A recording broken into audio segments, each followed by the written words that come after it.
अस्सलाम वालेकुम दोस्तों, मैं हूं रफ़ीक और आप देख रहे हैं रफ़ीक इलेक्ट्रिक। दोस्तों, आज का प्रोजेक्ट बहुत ही सिंपल और इजी था। तो आज हमने जो बनाया वो एलईडी फ्लैश लाइट प्रोजेक्ट बनाया। इसके ज़रिए आप अपने किसी भी नॉर्मल एलईडी को फ्लैश लाइट में कन्वर्ट कर सकते हैं।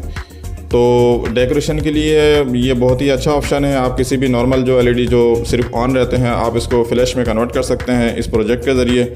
तो ये प्रोजेक्ट आपको कैसी लगी आपने कमेंट करके बताना है, और अच्छी लगी तो आपने लाइक ज़रूर करना है। और अगर आपने चैनल को अभी तक सब्सक्राइब नहीं किया तो चैनल को सब्सक्राइब कर दे और बेल आइकन को भी लाजमी प्रेस कर दे। तो मिलते हैं दोस्तों अगली वीडियो में, तब तक के लिए अल्लाह हाफ़िज़।